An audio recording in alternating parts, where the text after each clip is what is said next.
So the reading assignment was about Niels Bohr. Turns out, though, that the theory about electrons that Niels Bohr proposed was not.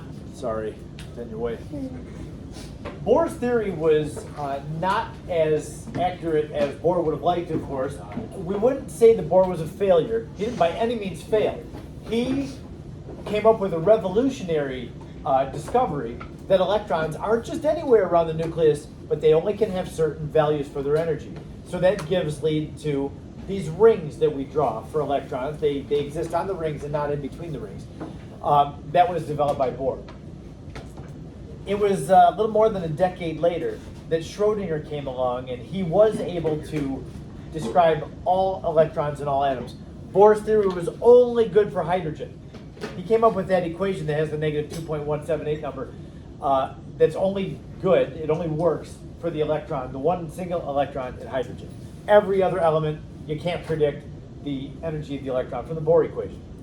So, but what Bohr did was he looked at the light given off by hydrogen from the spectrum of hydrogen, like we did with the diffraction gratings, and he was able to, knowing the wavelength and frequency and energy of the light of each band that came off for the bright line spectrum of hydrogen, he was able to use that one formula to calculate what all the energy levels of the electron and hydrogen had. So, just a few things about Bohr and how we use light waves to determine that. This is all things that you read about in the book. Yeah, you may have to use this in a calculation. I don't think you'll use this formula on the AP exam because they don't give you the formula. And I don't know if they would give it to you in a problem. It's not on the formula sheet, so I doubt if you're going to have to do any calculations of the energy of a hydrogen electron.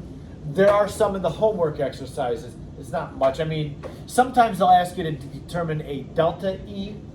I think that was in one of the example problems where, like if it asked you, electron jumps from the 5th energy level down to the 1st, how much energy was given up? Well, you'd have to find the amount of energy for the 5th, the amount of energy for the 1st, and then subtract. So it'll be the delta E that you have to use. Some other things that we'll have to do are, I had shown you and mentioned this equation back when we talked about Max Planck in 1900. He was the one that came up with this equation. But keep in mind, and you read about this, when an electron becomes excited, it has energy put into it, like by power supply.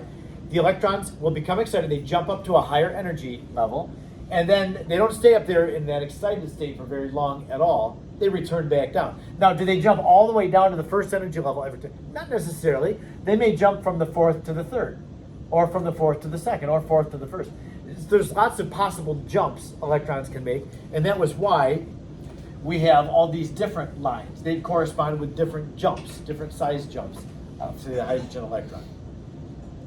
This is just showing one of the possible jumps from the 2nd down to the 1st. And when the electron returns back down to its home place, which we call the ground state, that's the closest possible space to the electron, or to the nucleus the electron can have. When it returns back down toward the ground state, it gives off that energy that it took in. Now it's returning that energy as light.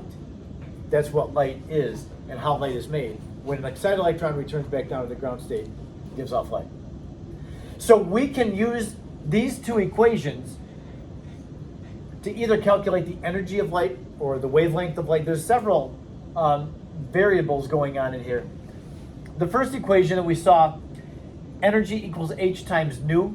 This Greek letter nu represents the frequency of light. The h is a constant. As you were asking me, hey, is the value of h 10 to the negative 34? Yeah, that's just a constant value, which you'll be given.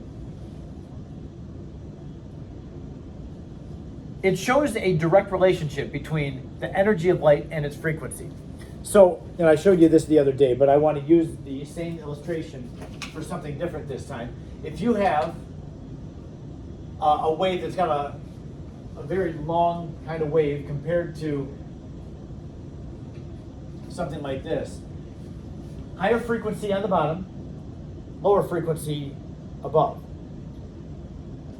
The wavelength is the distance from one crest to the next. I'll take some of this out. Wavelength is symbolized by this, the Greek letter for L. I'm going to call it lambda. What do you call it, Ortheo? Same thing? Say it again. Okay. I'm saying it like an American would. So yeah, that's what this lambda is Greek, and it's like their L. That's the wavelength that represents the wavelength of light. And then the nu again is the frequency of light. Now, when you multiply the wavelength times the frequency of light, you get a constant value. The c in this equation is the speed of light, a constant. 3 times 10 to the 8th meters per second. It does depend on what the light is traveling through. Light will travel through air at a different speed than it travels through a vacuum, and that would be different than through water. So depending on what, or like a piece of glass, the light will bend and change speed depending on what it's going through. But like in the air, it's approximately 3 times 10 to the 8th. John, does that work for you? 3 times 10 to the 8th? Yeah? Okay. So it does for me too. The speed of light can't even be understood by our brain. I mean, we can put a number on it. It's been determined. It's 3 times 10 to the 8th meters per second. That is such a high rate of speed, it's hard to even understand how fast it is. I always give the same analogy of this. I did the calculation years ago, and it just stands with me. Amazing. If I'm standing at the top of the Renaissance Center, and I have a friend in Anchorage, Alaska, standing on top of the mountain, okay? I'm talking about standing high up, assuming that we can see each other even in spite of the curvature of the Earth. You still wouldn't be able to. But it's about 3,500 miles from Detroit to Anchorage. So if I have a flashlight and a mirror, and my friend in Anchorage, Alaska, has a mirror, and if I turn my flashlight on, it will travel all the way from Detroit to Anchorage and back. That light will make 26 trips between Anchorage and here in 1 second. That's how fast light is. So hard to imagine how something can be that fast. 3 times 10 to the 8th meters per second. You also probably have heard of speed of light is 186,000 miles per second. 186,000 miles per second. So yeah, inconceivably fast speed. So anyway, light does travel that fast. So yeah, this is a light wave. It's traveling that fast. When the wavelength is high, like it is up here, big distance between crests, the frequency is low. And when the frequency is high, the wavelength is small. That's what this mathematical relationship is telling us. There's an inverse relationship between wavelength and frequency. On this slide, you don't have to really know much about this. A couple things I would mention. All our eyes can detect, this is the entire light spectrum. Look at the range of the wavelengths. It goes from 10 to the negative 16th meters. So one wave to the next is 10 to the negative 16th meters. Amazing how close that would be. And then it's going the same speed as these waves, but this would be almost 1 million meters one wave. So there's quite a range of wavelengths covered by the entire light spectrum. Light spectrum, also known as the electromagnetic spectrum. This little sliver in the middle is all that our eyes can detect. In fact, really, in the big scheme of how much of the light is out there that our eyes can't see, this is just a tiny little sliver. And so, yeah, it shows the rainbow of all the things that we can see, broken up into colors. The different colors correspond with different energies of light. So when we're looking at those discharge tubes and it's giving us these bands of light, those are only the bands of light from the electron transitions that our eyes can see. There's a lot of other jumps that are giving off light that may be over in here that we just can't see. And they may be over in here that we just can't see. So we have to understand that all we can see is just a few different wavelengths of light, and there's a lot that our eyes won't be able to pick up. Another thing is when we're dealing with the visible spectrum. The visible spectrum is somewhere around 10 to the negative 7th meters for the wavelength. And so a lot of times the wavelength, when we're dealing with the visible spectrum, is given to you in nanometers. Be aware of that when you do the exercises, which you should start tonight. Work on, well, you'll see that they'll give a lot of the wavelengths in nanometers. A nanometer is a billionth of a meter. Micrometer is a millionth. A nanometer is a billionth of a meter. So it would be 10 to the 9th nanometers in 1 meter. You'll see that it's broken up into hundreds of nanometers. So yeah, you'll have to make that unit conversion. There's a number of questions at the beginning of the homework about the light equation. So you'll be familiar with E equals h times nu and C equals lambda times nu.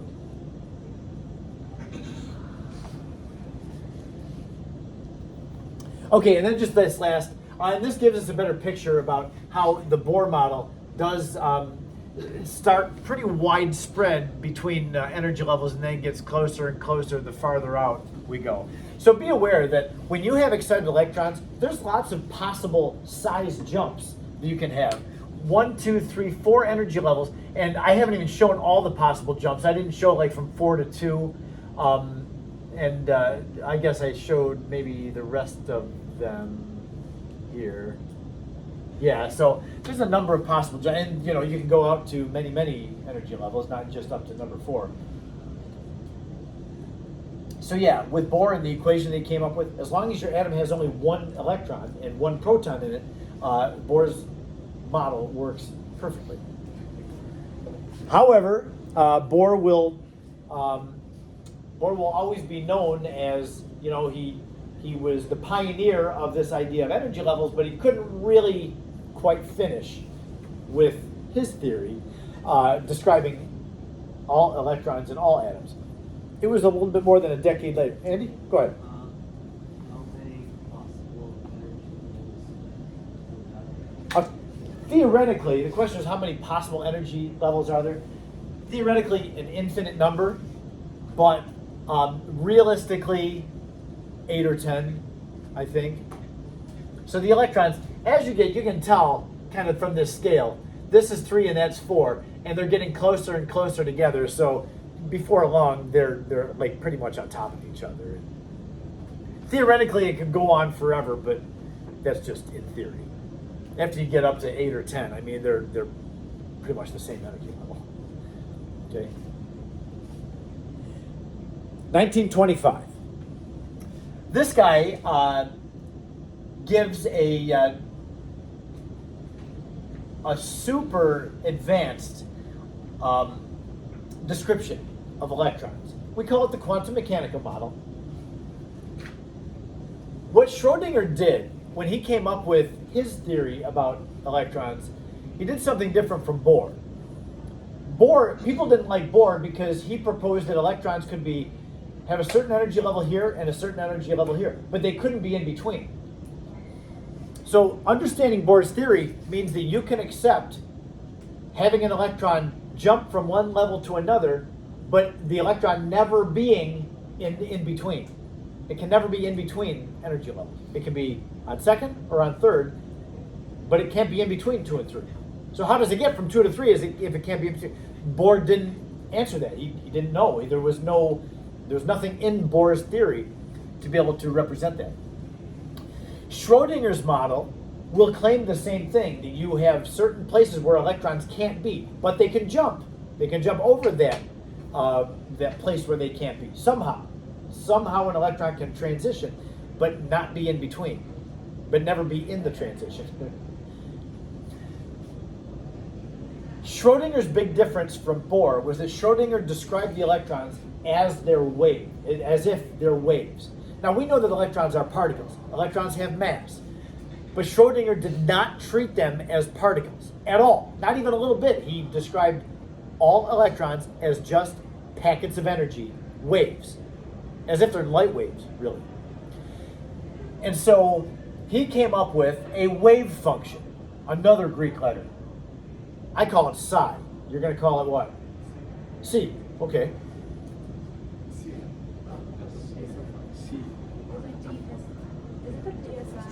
Yes. Psi. Yeah. We call it psi. You call it C. Do you say the piece?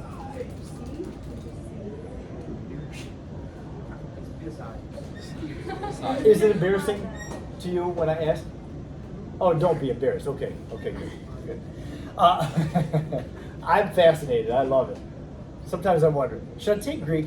But yeah, I'd like to. Is it time to go? Just about. So anyway, Schrodinger comes up with this very complex mathematical model of, and it's not based on like running experiments. He was using the data that had been kind of gathered and collected from people before him, and he applied this wave function. That's what the pitchfork symbol, this C, represents, is a wave function. And he actually had to use these unconventional mathematical models. This wacky looking thing here is H with a hat on it. It's called a Hamiltonian operator. And it was being applied to this wave function. And he was able to describe the energy of electrons as if they were waves. And it worked. And it was amazing. Very complex math, though. We can't do the math because it's above us. 3D calculus is what we would have to use. So